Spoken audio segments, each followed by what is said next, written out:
जय हिंद दोस्तों, मैं अभिषेक का स्वागत करता हूं आपके अपने चैनल स्टडी विद अभिषेक में। शुरू करते हैं सीरीज की आज की आपकी अगली क्लास। तो आज का आपका पहला प्रश्न है, भारतीय संविधान का कौन सा अनुच्छेद छुआछूत उन्मूलन से संबंधित है। इसमें आपके ऑप्शंस हैं ए अनुच्छेद 15, बी अनुच्छेद 14, सी अनुच्छेद 17, डी अनुच्छेद 16। तो इसमें आपका सही ऑप्शन है ऑप्शन नंबर सी अनुच्छेद 17। अगला प्रश्न देखते हैं, पंडित जवाहरलाल नेहरू के नेतृत्व में अंतरिम सरकार का गठन कब हुआ था। तो इसमें आपके ऑप्शंस हैं ए सितंबर 1946 में, बी अक्टूबर 1946 में, सी जुलाई 1945 में, डी अगस्त 1945 में। तो इसमें आपका सही ऑप्शन है ऑप्शन नंबर ए सितंबर 1946 में। अगला प्रश्न देखते हैं, भारत में राजनीतिक सत्ता का प्रमुख स्रोत कौन है। इसमें आपके ऑप्शंस हैं ए संसद, बी जनता, सी संविधान, डी राष्ट्रपति। इसमें आपका सही ऑप्शन है ऑप्शन नंबर बी जनता। अगला प्रश्न देखते हैं, अनुच्छेद 108 के अंतर्गत लोकसभा और राज्यसभा की संयुक्त बैठक आहूत की जाती है। इसमें आपके ऑप्शंस हैं ए राष्ट्रपति द्वारा, बी लोकसभा स्पीकर द्वारा, सी प्रधानमंत्री द्वारा, डी राज्यसभा के अध्यक्ष द्वारा। इसमें आपका सही ऑप्शन है ऑप्शन नंबर ए राष्ट्रपति द्वारा। अगला प्रश्न देखते हैं, व्यक्तिगत स्वतंत्रता के लिए उच्च न्यायालय निम्नलिखित में से किस रीट को जारी कर सकता है। इसमें आपके ऑप्शंस हैं ए परमादेश, बी अधिकार परीक्षा, सी बंदी प्रत्यक्षीकरण, डी प्रतिबंध। तो इसमें आपका सही ऑप्शन है ऑप्शन नंबर सी बंदी प्रत्यक्षीकरण। अगला प्रश्न देखते हैं, संविधान के निम्न अनुच्छेदों में से कौन सा एक उपबंधित करता है कि मत बराबर होने की दशा में लोकसभा के अध्यक्ष का मत निर्णायक होगा तथा वह उसका प्रयोग करेगा। इसमें आपके ऑप्शंस हैं ए अनुच्छेद 99, बी अनुच्छेद 103, सी अनुच्छेद 100, डी अनुच्छेद 102। जिसमें आपका सही ऑप्शन है ऑप्शन नंबर सी अनुच्छेद 100। अगला प्रश्न देखते हैं, भारत के राष्ट्रपति की अनुपस्थिति में यदि उपराष्ट्रपति उपलब्ध नहीं है तो राष्ट्रपति की तरह निम्नलिखित में से कौन कार्य कर सकता है।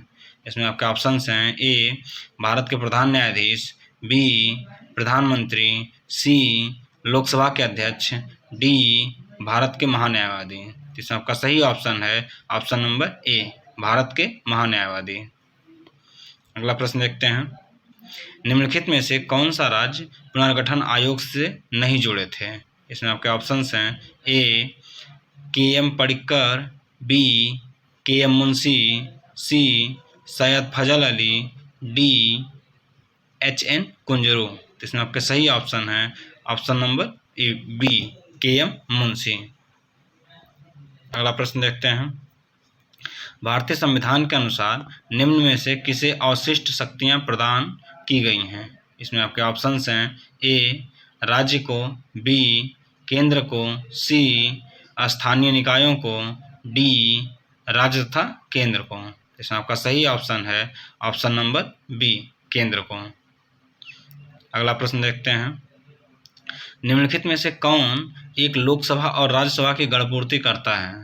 इसमें आपके ऑप्शंस हैं ए कुल सदस्य संख्या का 1/8, बी कुल सदस्य संख्या का 1/10, सी कुल सदस्य संख्या का 1/6, डी कुल सदस्य संख्या का 1/5। इसमें आपका सही ऑप्शन है ऑप्शन नंबर बी कुल सदस्य संख्या का 1/10। अगला प्रश्न देखते हैं, राष्ट्रीय महिला आयोग की स्थापना की गई थी। इसमें आपके ऑप्शंस हैं ए संघीय मंत्रिमंडल के एक निर्णय द्वारा, बी राष्ट्रपति के एक आदेश के द्वारा, सी संविधान में संशोधन के द्वारा, डी संसद द्वारा पारित एक अधिनियम के द्वारा। इसमें आपका सही ऑप्शन है ऑप्शन नंबर डी संसद द्वारा पारित एक अधिनियम के द्वारा। अगला प्रश्न देखते हैं, निम्नलिखित में से किस वाद में भारतीय संविधान के मूलभूत ढांचे की अवधारणा प्रतिपादित की गई थी। इसमें आपके ऑप्शंस हैं ए इंदिरा साहनीवाद, बी शंकरी प्रसाद का वाद, डी सी रुदल शाह का वाद, डी उपरोक्त में से कोई नहीं। तो आपका सही ऑप्शन है ऑप्शन नंबर डी, उपरोक्त में से कोई नहीं।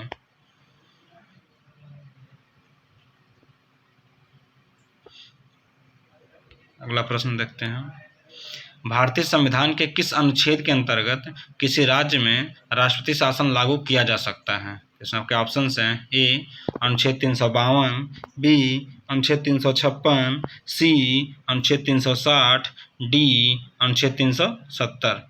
इसमें आपका सही ऑप्शन है ऑप्शन नंबर बी, अनुच्छेद 356।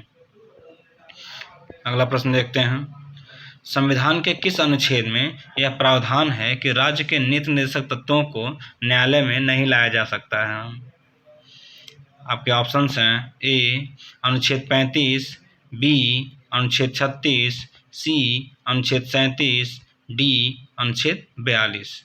इसमें आपका सही ऑप्शन है ऑप्शन नंबर सी, अनुच्छेद 37। अगला प्रश्न देखते हैं, निम्नलिखित में से कौन सा एक नीति निर्देशक तत्व गांधी के दर्शन से मिलता है?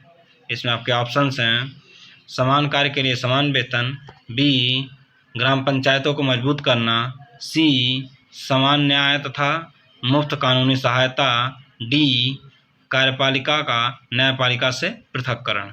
इसमें आपका सही ऑप्शन है ऑप्शन नंबर बी, ग्राम पंचायतों को मजबूत करना। अगला प्रश्न देखते हैं, निम्न में से कौन भारतीय संविधान के अंतर्गत मौलिक कर्तव्यों में सम्मिलित नहीं है?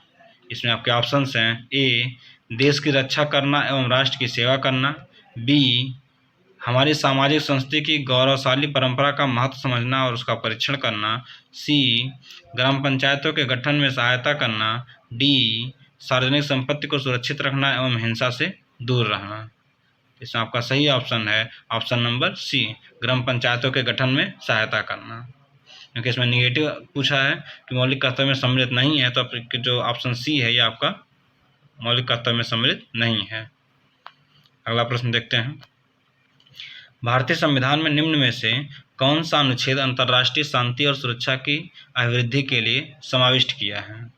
इसमें आपके ऑप्शंस हैं, ए अनुच्छेद 39, बी अनुच्छेद 51, सी अनुच्छेद 44, डी अनुच्छेद 265 यानी 265। इस सबका सही ऑप्शन है ऑप्शन नंबर बी, अनुच्छेद 51।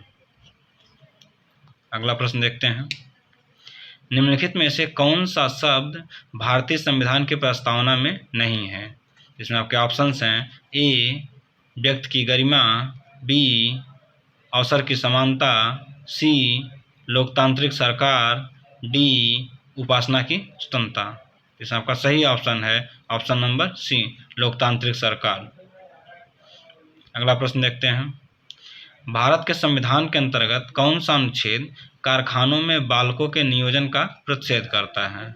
इसमें आपके ऑप्शंस हैं, ए अनुच्छेद 23, बी अनुच्छेद 22, सी अनुच्छेद 19, डी अनुच्छेद 24। इसमें आपका सही ऑप्शन है ऑप्शन नंबर डी, अनुच्छेद 24। अगला प्रश्न देखते हैं, निम्न में से किस अधिनियम के अंतर्गत राज्यों में द्वैत शासन व्यवस्था लागू की गई? इसमें आपके ऑप्शंस हैं, ए भारतीय परिषद अधिनियम 1909, बी भारत सरकार अधिनियम 1919, सी भारतीय परिषद अधिनियम 1861, डी भारत सरकार अधिनियम 1935। इसमें आपका सही ऑप्शन है ऑप्शन नंबर बी, भारत सरकार अधिनियम 1919। आज के लिए इतना ही, हम मिलते हैं अगले क्लास में। जय Hind, thank you so much.